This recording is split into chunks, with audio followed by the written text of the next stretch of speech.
የቅዱስ ቶማስ እምነት በስምንተኛው ቀን ዳግም ትንሣኤ። በትንሣኤው ድል አድራጊነት የሞትን መውጊያ ለሰበረልን፣ በብርሃነ መለኮቱ የልቦናችንን ጨለማ ላበራልን ሕያው እግዚአብሔር ምስጋና ይሁን። ይህ ዕለት ደቀ መዛሙርቱ ደጃቸውን ቆልፎ ሳሉ የሰላም ንጉሥ ክርስቶስ በመካከላቸው ተገኝቶ ሰላምን የሰበከበት ዕለት ነው። በሞቱ ሞትን ገድሎ በሲኦል ያሉትን ነፍሳት ማርኮ የደከመው ሥጋችን የትንሣኤ ተስፋ ያበሰረ ሕያው ክርስቶስ በዚህ ዕለት ለሁለተኛ ጊዜ ለደቀ መዛሙርቱ የተገለጠበት ቀን ነው። ዳግም ትንሣኤ። ይህ ዕለት የትንሣኤው እውነተኛ መገለጫና በተለይም የቶማስን ጥርጣሬ ያራቀበት፣ ደቀ መዛሙርቱን ያጸናበት ዕለት ነው። በዚህም ትንሣኤው ምትሃት ያይደለ ፍጹም አማናዊ እንደሆነና ያላመነውን ቶማስ ያሳመነበትም ዕለት ነው። በመጀመሪያ እሁድ በጌታ ትንሣኤ ያልነበረው ቶማስ በስምንተኛው ቀን እሁድ ከደቀ መዛሙርቱ ጋር አብሮ ተገኝቷል። በመካከላቸውም ሐዘን በደስታ፣ ፍርሃት በድፍረት፣ ጥርጣሬ በምስክርነት ተተክቷል። ጌታም በመጀመሪያው እሁድ እንደተገለጠው ደጆች ተዘግተው ሳለ በመካከላቸው ተገለጠ። በዚህም በመጀመሪያው ትንሣኤ ለደቀ መዛሙርቱ እንደታየው ባለ መታየት፣ እንደተገለጠው ባለው መገለጥ ስለተገለጠ ዳግም ትንሣኤ ተብሏል። ጌታችን ኢየሱስ በድጋሚ በመካከላቸው ተገኝቶ ሰላሙን ሰጣቸው፣ ሰላምን ሰበከላቸው። አስቀድሞ ሰላሜን እሰጣችኋለሁ፣ እኔ የምሰጣችሁ ዓለም እንደሚሰጥ አይደለም እንዳለ የዮሐንስ ወንጌል ምዕራፍ 14 ቁጥር 27።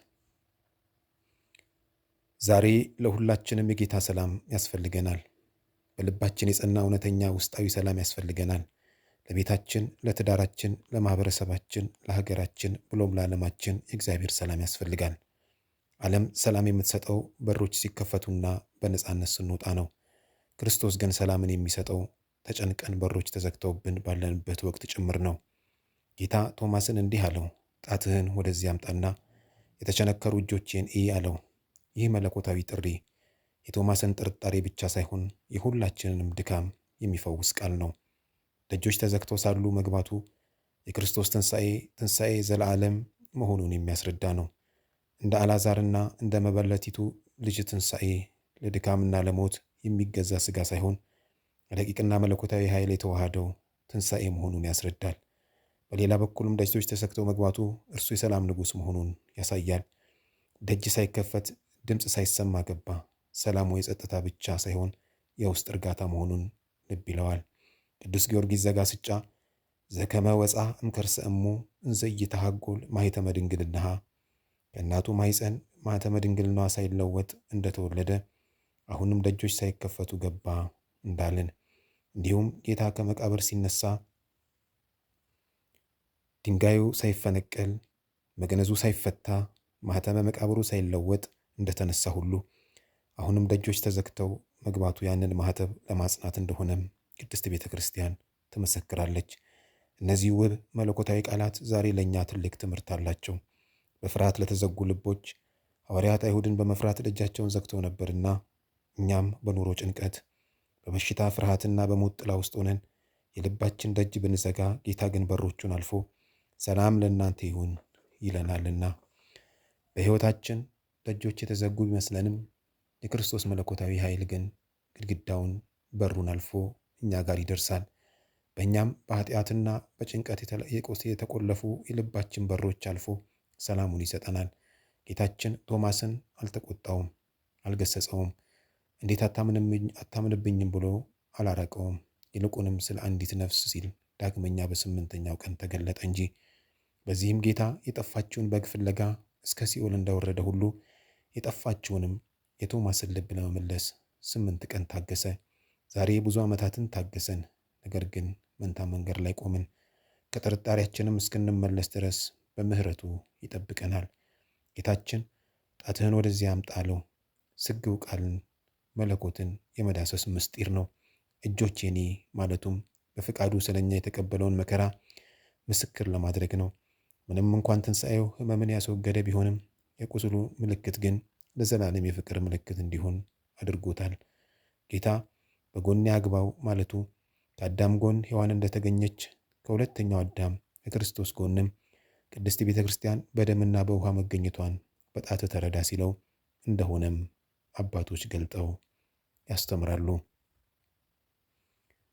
በኦሪት ዘጸአት ሙሴ የእግዚአብሔርን ፊት ማየት ተስኖት ነበር። አሁን ግን ቶማስ መለኮትን፣ ስግው ቃልን እንዲዳስስ ተፈቀደለት። ይህ ሰው የመሆን ምስጢረ ስጋዌ ምን ያህል ከፍ ያለ የተሻለ የላቀ እንደሆነ ያስረዳናል። ጌታችን ቁስሉን እንዳልደበቀም እኛም በሕይወታችን የደረሰብንን መከራና ቁስል ጌታችን እንደሚረዳልን ማወቅና ማመን አለብን። ጌታ የራሱን ቁስል ያሳየው የቶማስን የልብ ቁስል ለመፈወስ ነውና የእኛ ቁስልም በጌታ ቁስል ተፈውሷል።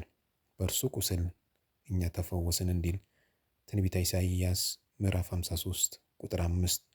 ያመንክ እንጂ ያላመንክ አትሁን አለው። ይህ ቃል ዛሬም ለእኛ ነው። እግዚአብሔር የለም በሚል ዓለም ውስጥ ስንኖር ጌታ ወደ እኛ መጥቶ እጁን ያሳየናል። እምነት ማለት ማየት ብቻ ሳይሆን ወደ ጌታ መቅረብና ምስጢሩን መካፈል ነውና ቶማስ የጌታን ጎን በዳሰሰ ጊዜ እጁ በሥጋው ላይ አረፈች፣ ልቡ ግን በመለኮቱ ላይ ረጋች።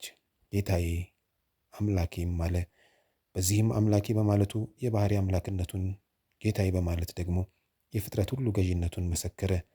የፈጠርከኝ፣ የሞትክልኝ፣ ያዳንከኝ አንተ ነህ ሲል መሰከረ።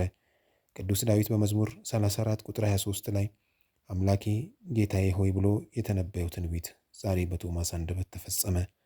በሁለተኛው መገለጥም እምነት የሚጸናበት፣ ጥርጥር የሚወገድበት፣ የትንሣኤው እውነት በምልአት የሚረጋገጥበት ቀን ሆነ። የዮሐንስ ወንጌል ምዕራፍ 20 ቁጥር 24 እስከ 29። የእግዚአብሔር አብ ፍቅር፣ የጌታ ኢየሱስ ክርስቶስ ቸርነት፣ የመንፈስ ቅዱስ ኅብረት ከሁላችንም ጋር ይሁን ለዘላለሙ አሜን።